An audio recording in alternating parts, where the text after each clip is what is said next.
Now, with all that being said, does that just automatically mean the Suns win the finals? Do we even need to do the playoffs? Do we even need to play the play-in tournament? We've got the Suns, the number 1 seed. Does that mean they're automatic champion winners? Well, let's find out, shall we? And the only way we find out that is walking through the entire playoff bracket and picking the winners, choosing the winners, and crowning a champion. Is there a matchup where the Suns maybe just don't match up too well and that knocks them off, and maybe the Suns don't win even though we crown them as the number 1 team in our power rankings? So let's go back. Shout out to this website as well, because nobody is doing NBA playoff brackets. I don't understand why. In the NFL season, we got the NFL playoff machine where we can actually click winners of every single game and see how that influences the playoffs. We can't really go through the playoffs at that point, but at least we can still, there's a clickable schedule where we can click winners and all that. There's nobody doing that for the NBA. So what the hell is going on? There's no website where I can just look at the current bracket and then pick the winners of the bracket and have, those the winners be updated, and then I can click on them and all that. No. Nobody's doing a clickable bracket. Somebody invent that. You can be a millionaire. We'll try to do that as well. So if you're stealing our idea, let's get some kickback money, please. Okay. But either way, shout out to this website, brackethq.com. You can go and make your own bracket for whatever you want and all that. So this is what we always have used, and it always works because, once again, every year I'm always scouring the internet, NBA playoff brackets, so we don't have to make our own. But we have to make our own. So there's that. Alrighty, but here we go. We've got all the brackets filled out. We got the Eastern Conference brackets, the play-in tournament brackets, all that are filled out, up to date with the latest iteration, the final iteration, I should say, of playoff seeding. So let's start. Where do I want to start? Well, let's recap. Let's recap of what we did. We did this the last time we walked through the playoff bracket and crowned a winner was at the All-Star break. We walked through the division or the conferences. Here we go. Let's bring up this Eastern Conference. We can also see what has changed as well since the All-Star break. So Heat at the 1 seed. Heat's still the 1 seed. Raptors at the 8th seed, now at the 5th seed. The Bucks at the 5th seed, now at the 3 seed. Cavs at the 4 seed, now at the 8th seed. Play-in tournament. Oh, how the mighty Cavs have fallen. Truly unfortunate. The 76ers were the 3rd seed, now the 4th seed. Celtics were the 6th seed, now the 2nd seed. What a come up there. And then we had the Nets at the 7th seed. They are still the 7th seed. And the Bulls at the 2 seed. Oh, how the mighty Bulls have fallen. Yes, Bulls fraudulent. We knew that. And look at this. We even said that the Nets beat the Bulls in 7 in their first round matchup when we did this before. So we always knew the Bulls were frauds. We've known this. So we had the 76ers coming out of the Eastern Conference, beating the Bucks in 7 in the Eastern Conference Finals. So we had the 76ers coming out of the East. Now let's go back and bring up the West and see what has changed in the West. In the Western bracket, folks.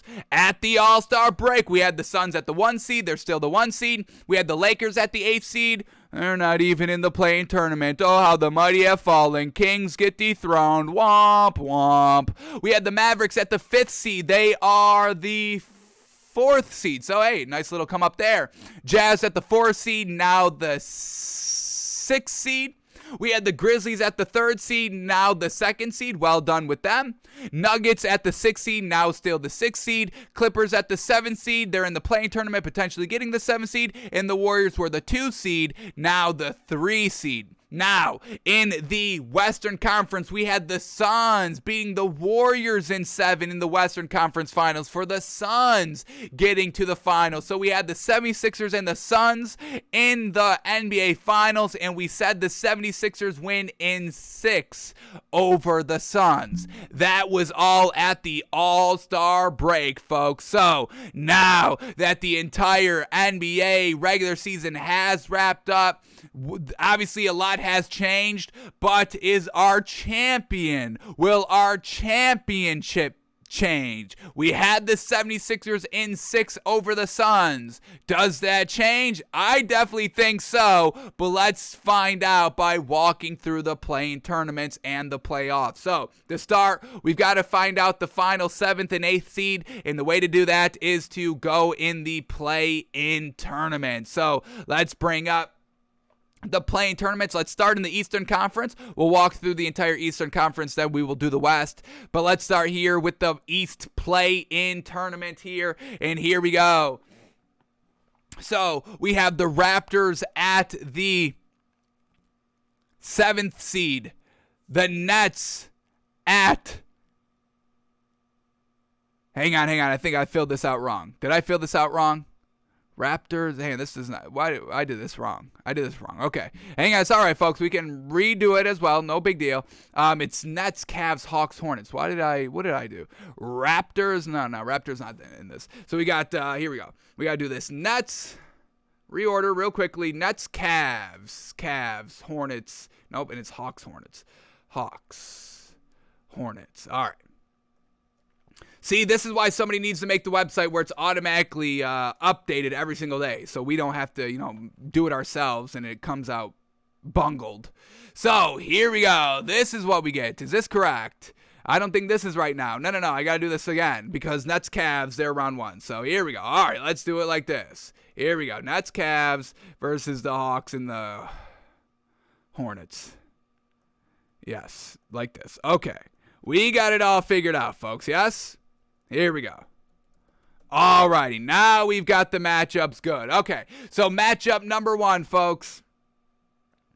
We've got, let me start the tournament. Here we go. Round 1, play-in tournament in the Eastern Conference. We've got the 7th and 8th seed. Winner gets the 7th seed between the Nets and the Cavs, and the Nets are at home for that game. So, we're not scared of the Nets in the playoffs, but in the play-in tournament, folks, this Nets team, they're the best team. They're the best team in the play-in tournament. If y'all been watching the show, folks, y'all know we're not afraid of the Nets, and y'all need to stop saying everybody needs to be afraid of the Nets. Stop it. They're ghosts. Don't be afraid of ghosts. You cannot see them. They're not, for, argument's sake, ghosts aren't real. Yes, they may be real, all that, but we cannot see them in our physical world if they are real. So for argument's sake, the Nets are all ghosts, and ghosts for the most part aren't real. So why are we scared of a not real Nets team? Stop it. But, given the circumstances, yes, the Nets are better than the Cavs, the Nets are better than the Hawks, and the Nets are better than the Hornets because they've got Kevin Durant on their team. So, Nets versus the Cavs, round 1. Nets. We got to go to the Nets here. It's unfortunate. Is Jared Allen going to be ready to go? Let's get Jared Allen. Is this man going to be ready to go for the play-in tournament? Hopefully. I don't know, though. We get any news? Will Jared Allen be ready for the Cavs play-in tournament? Thank you. Thank you for asking the question. Do you answer it as well? Injured center Jared Allen shed his bulky splint. Fantastic. This was 12 hours ago as well. He shed his bulky splint, which protected his fractured middle finger. Wrapped the digit plus one more as black tape. For more than 15 minutes Sunday afternoon, he worked out alongside a pair of assistants. Even though the usage of the left hand, all right, what do we got? I just want a simple yes or no, that's it. Going through a pregame workout using his left hand, all right. What else? Anything? Jared Allen using his left hand, much more tonight than what I saw him working out in Brooklyn Friday night, all right. Early Sunday morning, working out that left hand. So may make it ready to go by that play-in tournament game. So Jared Allen in definitely helps him out. Obviously needs Evan Mobley, need Darius Garland, need Karis LeVert, need Kevin Love, need C.D. Osman, all at their A game against this Nets team. But at the end of the day, it's Kevin Durant and Kyrie Irving in a play-in tournament game. They're not going to get embarrassed. They're going to make the playoffs and all that. So I'm going to have the Nets winning and securing that 7th seed in the playoffs. Now, we have to say the Cavs are the winner just for the bracket's sake, but we have the Nets winning and getting that 7th seed. Cavs lose and face the winner of Hornets and Hawks. So let's talk about Hornets and Hawks here. 9-10 seed. Hawks with the home court advantage, and I'm going to give it to the Hawks here over the Hornets. Hawks just a little bit more consistent down the stretch here. Once again, these teams have been up and down, flippy-floppy all year long, nothing consistent, but we've truly seen the Hawks dig in a little bit the last 2.5, 3 weeks. Trae Young getting it done. Clint Capella, being a solid big, tier 2 big, solid, 15 points, 10 rebounds a night, stuff like that. They've got a nice bench. Bogdanovich coming off the bench is fantastic. Where when we look at the Hornets, Mason Plumlee is still not moving the needle for us for this Hornets team. LaMelo Ball needs to kind of go 25 plus points, 12 plus assists every single night. Terry Rozier, once again, we need him putting up 20 plus points a game. And, he's hit and miss. He's spotty. They're not as deep as this Hawks team is. So I'm saying this Hawks team, they dig in defensively, beat the Hornets, who live and die by 3-point runs a little bit too much. We're going Hawks, beating the Hornets here. So now it's Cavs versus the Hawks for the final 8th seed in the playoffs for this season, folks. Cavs versus the Hawks. And this is tough, folks. This is truly tough, but I'm going to say the Hawks beat the Cavs. This Cavs team, they just have not... What made them special, as we saw, what we saw, the Cavs, what were they, the 2 seed, the 3 seed, 4 seed, at the All-Star break, they've just have not been able to kind of overcome the injuries, keep overcoming all the injuries. They haven't really provided that great magic spark that they did in the beginning of the season, first half of the season, that made them and established them as a solid team in this league. Offensively, they haven't been able to recapture that, and we just saw this Hawks team a few games ago beat a Nets team, step it up, beat the Nets team, and when they were all kind of vying for 7, 8, 9, 10. 7, 8, 9, 10 in the Eastern Conference have kind of been up for grabs for like the last 3 weeks, folks.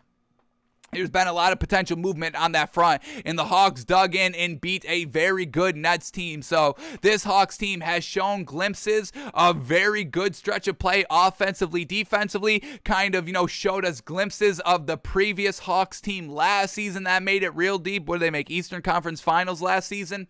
I think they've got some nice experience where this Cavs team, it was a nice try this season, but the injuries just piled up a little bit too much. I'm saying the Hawks beat the Cavs, and the Hawks get the 8th seed. So, with all that being said, we got the Nets winning, claiming the 7th seed, and the Hawks winning and claiming the 8th seed. So now, with the play-in tournament out of the way, let's go into the Eastern bracket, fill out the 7th and 8th seed, and let's start walking through the Eastern bracket to see, are the 76ers still coming out of the East? Well, let's take a look. So here we go. Nets and the Hawks being entered into the 7th and 8th seeds. So now we've got them all good to go, reordered correctly. So now let's start the bracket and start our walkthrough, folks. Let's see who's coming out of the East. Round 1 matchup, Heat versus the Hawks, and this is just not who you want to face. You do not want to face this Heat team, really any. This Heat team, folks, once again, recapturing their kennel magic the final week and a half, 2 weeks of the season. Eric Spoelstra back on the sideline coaching. All that kind of squabble mess that happened a few weeks ago seemed to be squashed, because that's what good teams and great teams with great leaders can do. There can be outbursts, but everybody refocuses back on the leader. The leader retakes charge of the team, and everybody just kind of moves on. No need to get in your feelings. Oh, like Kevin Durant, Draymond Green called me a bitch. Well, all right, I'm leaving now. You're going to call me a bitch? I'm leaving. You can call Jimmy Butler a bitch on the sideline, Eric Spoelstra barking at everybody, and nobody gets hurt feelings, because this is dog mentality, kennel mentality. You think the dogs in the kennel care about what people say about them? No, they're thin-skinned. They got some tough fur on those kennel dogs. They've seen some things. They've been through some things, okay? You cannot hurt a kennel dog's feelings, and once again, this Heat team is full of kennel dogs. They're deep. They're healthy. This is fantastic. They got Duncan Robinson out of the starting lineup. Fantastic. Max Strus now at the starting two. Fantastic. They got Sixth Man of the Year. Tyler Hero looking and playing absolutely manic here. It's all coming together, and this Heat team just purely defensively will beat the Hawks. No problem. I'll give the Hawks a win. They steal a game. Maybe. I have the Heat winning this one 4-1. Hawks, it's just unfortunately not your year. This Heat team, folks, they're good. Alrighty, here we go. Next matchup up, we got the 5-4 matchup, and man, oh man, another team you do not want to face round one is the Toronto Raptors. They are back. They are back, folks. This Raptors team, like the Heat, the Raptors and the Heat, they've been trending at the same time. They've been floundering at the same time, but like the Heat, the Raptors also have been getting it done and kind of claimed their great mentality defense, locking it up. We know this Raptors team, their starting five is fantastic. They are a little bit of dog mentality as well, and it's all brought to you by their head coach, Nick Nurse. Great teams with great coaches, Heat and the Raptors, folks. Yes, basically the same team out here, just the Heat are a little bit deeper than this Raptors team is. But this 76ers team, folks, we've been saying it all year long. We've got big-time concerns with the 76ers team. We have them at number 10 in our NBA power rankings. This team is not deep. They are not well coached. Nick Nurse is a better coach than Doc Rivers. I do not care what you say. Doc Rivers is not a good head coach. He's great with great talent. That doesn't really tell us yet that you're good. Eric Spoelstra is hands down, knees down, legs down, eyes down, head down, ear down, nose down, better than Doc Rivers is as a head coach. There is no debate. Doc Rivers is not good, folks. We are done with Doc Rivers. We've been done with Doc Rivers for a while now. James Harden, we know how he plays in the playoffs, folks. He doesn't really show up. It's all going to have to change, and it better change quick because you've got this great defensive Raptors team coming into town and trying to upset you round one, which definitely could potentially happen, which is exactly why I'm calling this one in 7, folks. I'm going Raptors, 76ers, 3-3 going into Game 7. Philly's rocking and roaring. Joel Embiid talking all this, oh, the media hates me. I just won the scoring title. I should win MVP. And he comes out Game 7 on the final buzzer, hits a buzzer beater 2 to win Game 7 and move on to the next round of the playoffs. I'm going 76ers winning in 7, 4-3 over the Raptors. But it goes 7. It goes down to the wire. Joel Embiid makes a big play to be like, hey, I should have been MVP. Should have gave me MVP. Unfortunately, it's not a postseason award, unfortunately. So, I'm going to say the 76ers win the series, but do not be surprised if they don't. I'm saying it goes 7. I'll give Joel Embiid some credit here of how dominant of a season he has, and that is the only difference of why, or really that's the only reason why I'm having the 76ers win, is because of the Joel Embiid factor. They beat the Raptors in 7. All right, then we get the Bucks and the Bulls, the 3-6 matchup, and this is the easiest series of the playoffs. You bet it right now. You swallow whatever points. I don't know what the spread line is. We won't ruin it right now. We'll wait till the game actually happens, or the game, not till the game actually happens. We'll wait till game day to talk about the spread and the value and all of that, but go ahead and swallow it now. I'll go in blind. I'll swallow the points. I'll bet $10,000 and swallow mysterious points. I do not care. Bucks win this one so easy, 4-0, clean sweep, should be 3-0. The Bulls are going to be calling Adam Silver after Game 3 to be like, do we got to play Game 4? Can we not play Game 4? Is there any way that we can just not play Game 4 and just be like, they win? There's not. We still got to show up for Game 4. All right. So that's what their mentality is going to be heading into Game 4 against this Bucks team. They want to go home. This Bulls team will not even be competitive for 1 minute. The Bucks will start every game on a 20-0 run and hold that 20-point lead for every single game in this series. Bucks Clean sweep, the cleanest sweep you will ever witness in NBA history. Bucks win 4-0, 3-0, but that's not allowed, so we have to go 4-0.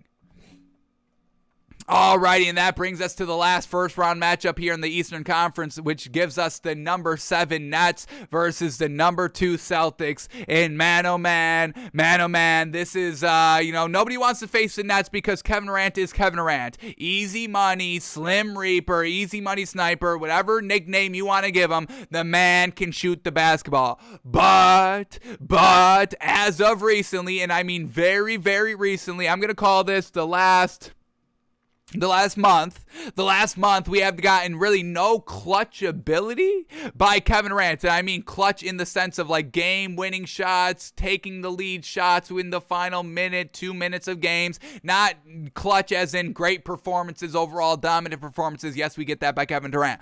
But what do we just see? I'm going to use this example again. I do not care, against the Bucks, because that's their competition. When we're talking about, greatness in the Eastern Conference, of course we're talking about the Bucks. It's the question of whether we're talking the Nets or not in that greatness category. And in that game against the Bucks, nobody scored on this Nets team for the final 2 minutes 33 seconds. Kevin Durant did not hit a big shot. And then going back into last year, clutch ability versus the Bucks, game 7, foot on the line, toe on the line. It's only a 2, not a 3, not clutch. Doesn't win the game. They lose in overtime, lose game 7. So it's just, when was the last time Kevin Durant has been clutch in a meaningful playoff game, meaningful regular season, late game down the stretch? And that is kind of the factor that I think is going to hinder this Nets team. They're already hindered by, obviously no Ben Simmons. We still don't know what the hell is going on with this man. There's optimism. He returns here. Yeah, we've heard the word optimism before, and we're not optimistic on that word optimism anymore regarding Ben Simmons. So we can't rely on Ben Simmons. They don't have a head coach. Steve Nash is not a head coach. They rely so much, well, obviously on Kevin Durant and Kyrie Irving, but then on top of that, they have to rely so much on Seth Curry and Andre Drummond, and whether Patty Mills shows up or not. This Nets team, they're not deep. The role players are not good. They rely too much on Kevin Durant and Kyrie Irving, where the Boston Celtics are the complete 180 from this Nets team. They have a great coach, Ime Udoka, folks. Fantastic. Coach of the Year winner, should be.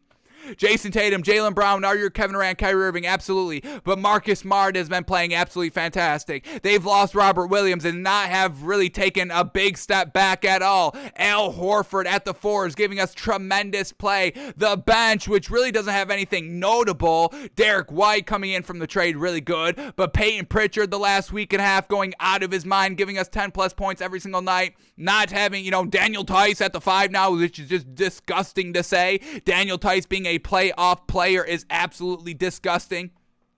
But because no Robert Williams, obviously he has to be forced in that role. So Celtics, very, very well coached. Nets, not well coached, but you got Kevin Durant on your team, which is, man, oh man, that's a big old spicy meatball to have on your team. Fantastic.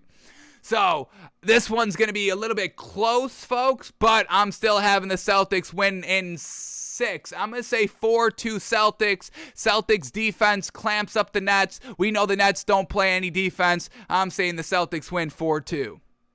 Nets get bounced first round. Alrighty, now we go to the second round of the playoffs where we've got the Heat versus the 76ers, and I think this is as far as the 76ers go, folks. Truly unfortunate. I would say probably another very, very close series. I'm going to say this one's probably 7 as well, but I'm going to say this Heat defense finally locks up against the 76ers. Bam Adebayo is a really good, solid big that won't be able to lock up Joel Embiid, but will be able to, secure that fatigue factor potentially. This is the second round. The 76ers already went 7 round 1. Now having to go 7 again against this Heat team, it all just may be a little bit too much for Joel Embiid to overcome. James Harden, can he be good in the second round? And then really the ultimate deciding factor right here, besides the coaching matchup, Eric Spoelstra, hands down, no debate, better than Doc Rivers, is that the Heat are so much deeper than the 76ers team. And if you need one thing to win a ring, if you need two things to win the ring, it's health and depth ability. And the Heat are striving in both fronts at the current moment and will be no difference in the second round as well. I'm saying the Heat win in 7, 4-3 over the 76ers. Alrighty, and then we get the next second round matchup, the number 3 Bucks versus the number 2 Celtics, and this is just where it becomes unfortunate, folks. I love this Celtics team. They are so gosh dang good. Jason Tatum deserves so much more respect. This entire Celtics team in general deserves so much more respect because this is the least depth, least talented team in the NBA, and here they are at the number 2 seed in the Eastern Conference. Respect the Boston Celtics, but unfortunately, respect can get you only so far here on the show because the Bucks have a guy named Giannis. I don't know if you heard of him. Giannis Antetokounmpo, folks. Man, oh man, oh man, oh man. That man is absolutely fantastic. Now, what respect I will give the Celtics is that this game goes 7. I will say the series goes 7 games out here, but at the end of the day, Giannis, fourth quarter, Bucks experience in the finals, knows what it takes and all that. I got the Bucks closing this one out 4-3 over the Celtics. Giannis versus Daniel Tyson, Al Horford. I mean, you better bring in the National Guard to help out as well because that's not going to be enough to get it done. Bucks win in 7, 4-3. Then we get the Eastern Conference Finals, Heat versus the Bucks. And man, oh man, I'm going the Bucks here 4-2. I'm going Bucks in 6 over the Heat. Once again, a little bit of the returning back to, when were the Heat good? The Heat were not good last year. The Heat were good in the bubble. What got Jimmy Butler? The Heat fatigue, that bubble fatigue. The Heat could not close out in the finals against the Lakers. Jimmy Butler a little bit too fatigued, going 7 against the 76ers, going 7 against the Bucks, just big, dominant bigs, going 7-game series. That takes so much out of you, and I think the Bucks having that championship experience, that fatigue experience, knowing what it takes to go an entire, 7-game series after 7-game series after 7-game series just to play in the finals for another 7-game series potentially. This Bucks team knows what it takes to win, where the Heat may be still figuring that out. I'm telling you, I think experience in the NBA playoffs is probably the biggest factor. 7-game series, this is not one and done where you can capitalize one game and that's all you need. No. This is adjustments. This is coaching. This is leadership. This is digging in deep. This is depth. This is everything. 7-game series are not just who has the better team. It's everything taken into account. And the Bucks, in my opinion, have a little bit more of those qualities that you need to win deep in the playoffs. I love this Heat team, but they've gone from kennel to no kennel before. This playoffs, it probably could happen again. I'm going Bucks 4-2 over the Heat. Bucks getting to the finals coming out of the Eastern Conference. Alrighty, so now we have the Eastern Conference Finals, the finals out of the Eastern Conference set. Bucks coming out of the East. Now let's see who will be joining them out of the West. Now let's start over again at the Western play-in tournament. Here we go, West play-in. Let's get this cracking and see who's coming out of the West play-in tournament so we can have the full 8 teams for the playoffs. So here we go. Back to the play-in here in the Western Conference. Let me make sure I have this one all good here. We got, I don't think I entered these right here. We got Timberwolves, Clippers, Pelicans, Spurs. That's what it is. So let me readjust this one more time. We got Timberwolves, Clippers. Timberwolves facing the Clippers. Here we go. Put them in. Clippers there. And we move the Timberwolves, or we move the Spurs here. Okay. So now we've got them all here set. Bingo, bango. All right, so here we go. In the Western play-in tournament, we got the first round matchup, Timberwolves at the Clippers. Now, the Timberwolves do have the home court advantage, and that's going to be big for them. They desperately and definitely need that home court advantage. But it's mother loving Paul George on this Clippers team. Ty Lue gets a boost coaching-wise with Paul George back. The entire team, especially, hang on, it's coming to me, folks, the point guard of the Clippers, It's not Patrick Beverley. It's coming to me, folks. It's coming to me. I'm gonna have to look it up. But everybody gets a boost with Paul George playing. That's the Paul George effect on the Clippers team. We saw this Clippers team be absolutely magnificent early on in the season. Why? Because Paul George was healthy all early season. Reggie Jackson, that's who I mean. Reggie Jackson gets such a boost with Paul George out there on the floor. Everybody just plays better and better and better. The role players step up, all that, now that they've got their leader, superstar, and Paul George back. And that's why I'm going to say the Clippers win. The Clippers win and beat the Timberwolves for that 7 seed. Now, the Timberwolves, they do have the opportunity to win this game. We just need all three bigs, the big three of the Timberwolves to be good, D'Angelo Russell, Karl-Anthony Towns, and Anthony Edwards to be good, but then we also need their role players on top of that to be good as well. The big three is not enough to carry this Timberwolves team single-handedly to wins. They need their role player support. Same thing with the Clippers. They need the role player support, but we get Paul George and we get the boosted play out of everybody else, where we don't really get a boost of play. The big three play good. The role players, it doesn't change their play at all. The big three do bad. Once again, doesn't really change the overall game of the role players either. So we get the boost of the Clippers with Paul George. Paul George healthy, looking good. All the games that he's played the last 2.5, 3 weeks out here. So I'm going to give a little bit of a nod to the Clippers here. Now that Paul George is back, this team is back to being the real deal. So Clippers claiming that 7 seed. Then in the 9-10 matchup, Spurs at the Pelicans, I got to go the Pelicans here, folks. Pelicans, their big three, Valanciunas, Brandon Ingram, CJ McCollum, they should all be playing out here. Now, the Spurs, they just got DeJounte Murray back. That's going to be fantastic. That's definitely going to help them out. Jakob Poeltl, the big for the Spurs, has been really playing fantastic this entire year. The Spurs have done deep the last month, ever since the All-Star break, to get this play-in tournament spot. They were the 11th seed all year long. The Lakers, the 10th seed, and they make the switch right at the right time for them to have this opportunity. But at the end of the day, the Pelicans have a big three, where the Spurs have a DeJounte Murray and a Jakob Poeltl. And it's no disrespect to them, they just don't have the depth to kind of hang with this Pelicans team. I got the Pelicans beating the Spurs.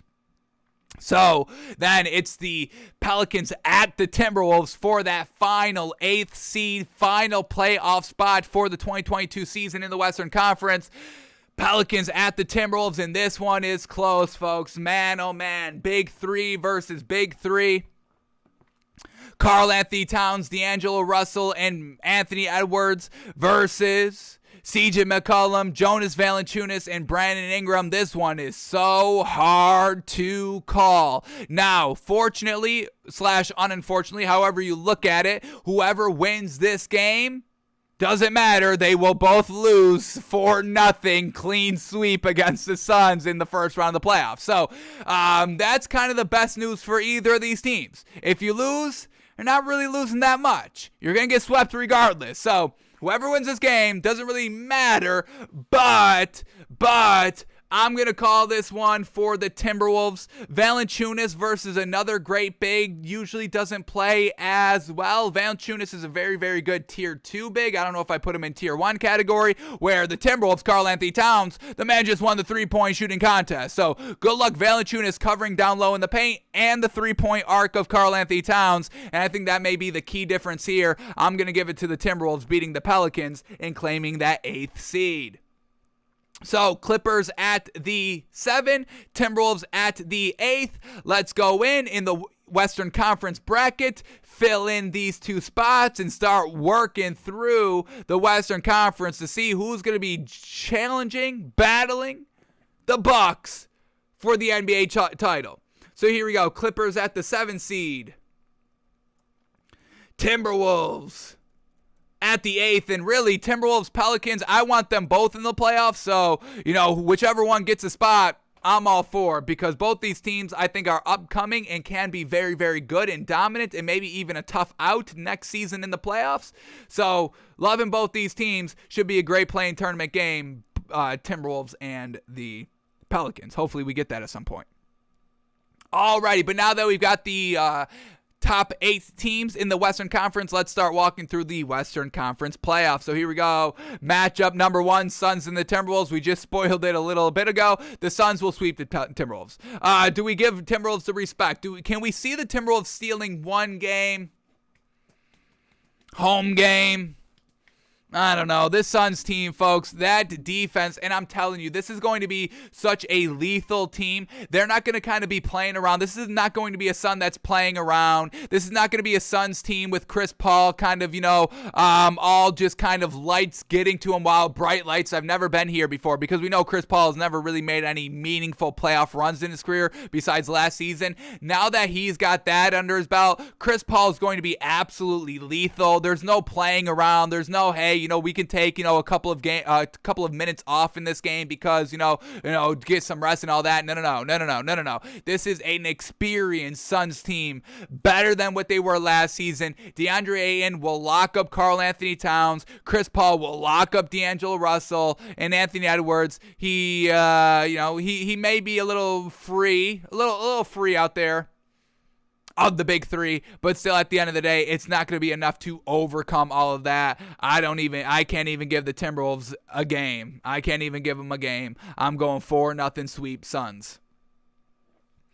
All right, then we get the Jazz at the Mavs, and this is not who you ought to face first round. Jazz. The Jazz cannot keep up with the three-point shooting barrage of the Mavericks. Rudy Gobert guarding the perimeter. No, doesn't work. Never works. The Jazz have been good the last 4 or 5 years. Statistically, they are the Vikings of the NBA, folks. Great stats, great players, all that. Don't win the meaningful games. Nothing dangerous in the playoffs, everything like that. The Jazz are the Vikings. I've got the Mavericks winning in 6-4-2. Now, the Jazz will maybe win a game here and there because the Mavericks, once again, live and die by the 3. Threes aren't falling. That opens the door for the Jazz to win the game. But it's not even a slam dunk that they win the games, that the Mavericks don't shoot well from 3. Because what do the Jazz do? They beef games all the time. Leads, big leads, no leads, can't come back from behind. Doesn't matter. They beef games. Mavericks easily take this series 4-2. No debate, no problem.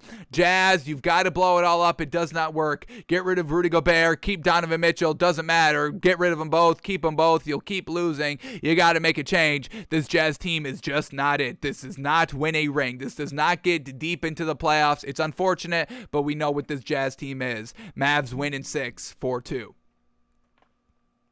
All right, then the next matchup, we get the 3-6 matchup, 3-seed Warriors versus the 6-seeded Nuggets, and this is a little interesting matchup right here because we get the Warriors with no great bigs. Yes, they have Draymond Green, but I mean, come on. He's great. He's great defense. He's scrappy and all that. He's not an official big. They have Kevon Looney, who's 6'9". I don't even know if we can classify him as a big, and you're going against the potential MVP of the league in Jokic. Is that going to work out? The Warriors, they can hit the 3. The Nuggets don't have really that firepower to keep up with 3. So what wins here? The Warriors, their 3-point shooting, or the Nuggets with a great dominant big? I think this one is absolutely close, but I'm going to go in 7 here, folks. I'm going to say 4-3 Warriors. Warriors home court advantage, 3-point barrage. We know how that Warriors home stadium, home court, we know how electrifying that atmosphere is, folks, with Steve Kerr, Steph Curry, Klay Thompson, Jordan Poole, all hitting 3 after 3 after 3. I mean, it sucks the life out of all the opposing teams. I think that's what's going to be the key difference here. A Game 7 on the Warriors home floor. I have the Warriors beating the Nuggets 4-3. But if the Nuggets just focus on Jokic every single game, all 48 minutes, this Nuggets team has the ability to beat the Warriors. But you have to go with Jokic, going down low, dominating the paint, because that's where your advantage is. You're not going to be able to cover this Warriors team from the three-point arc, so you better hope Jokic is just getting it done trip after trip down the floor in the paint. If you can do that for 7 straight games, you may be able to win 4 of them. All right, and then the last matchup in the first round, we got the Clippers at the Grizzlies here. Clippers the 7 seed, Grizzlies the 2 seed, and this is definitely a tougher matchup for the Grizzlies, but I think the result will still be the same. I'm going to call this one 4-2 Grizzlies here. Clippers, once again, they play very well with Paul George on the floor. He's their leader. He is their superstar. And once again, everybody gets a boost with playing with them. But the Grizzlies are so deep. Ja Morant is so good, so explosive. They're at home. I don't think they're a regular season team that can't get it done in the playoffs. I think the Clippers can be scrappy. They can steal a game or two, but they definitely need Kawhi Leonard back if they want kind of title aspirations. I love what this Grizzlies team has shown us this entire year, and I think they can beat the Clippers in 6-4-2. Alrighty, second rounds of the matchup here. We got the 1-seeded Suns versus the 4-seeded Mavs, and it's unfortunate, but I'm calling this one 4-2 Suns. It's once again the defense of the Suns is going to lock up the Mavericks. The Mavericks can try to outshoot the Suns, but the Suns with Mikal Bridges, you've got Devin Booker, can keep up a little bit three-point shooting pace, but not having that big is going to eventually catch up to this Mavericks team, relying too much on the outside shooting, and it doesn't work all the time, folks. If outside shooting won, then the Warriors would have won like 8 straight during that kind of 2014 dynasty that started. They didn't.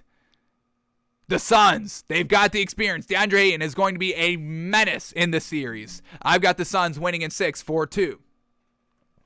All right, then we got the Warriors and the Grizzlies here. 3-seeded Warriors versus the 2-seeded Grizzlies, and this should be an entertaining as heck series. Absolutely. I'm going to call this one in 6. Grizzlies in 6, winning 4-2. And really, Steven Adams, he's not an offensive big, just needs to be there for defense, and that's exactly what the Grizzlies need here against the Warriors. Just having a great defensive big to take care of whoever's coming down low, whoever's giving you trouble, keep everybody at bay for the Warriors. And we know this Grizzlies team, they can kind of keep up some three-point shooting. They've got shooters all on the floor. They got playmakers all over the floor, starters, depth. They can keep up, where the Warriors, when they send out their bench, they're not going to be able to kind of keep up pace with this Grizzlies team. So Grizzlies getting to the Western Conference Finals against the Suns. So we've got the 1-seeded Suns versus the 2-seeded Grizzlies, and I gotta go the Suns here in 6. We'll give the Grizzlies some respect. Suns winning 6-4-2 over the Grizzlies. Once again, DeAndre Ayton versus Steven Adams. I like Steven Adams, but DeAndre Ayton, that man's A1 tier 1 already. Steven Adams, top tier 2 big, great defensive big, but at the end of the day, DeAndre Ayton versus he's just gonna overpower him. Ja Morant versus Chris Paul. Ja Morant getting in the way of Chris Paul returning to the finals. I don't want to be Ja Morant. Ja Morant, Grizzlies getting all this experience, this first year.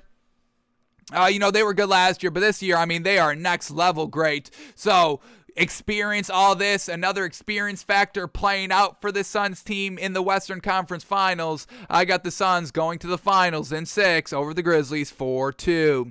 So that brings us to our finals matchup, folks. The Suns out of the West, the Bucks out of the East. A rematch of last season, folks. Who wins it? Who wins?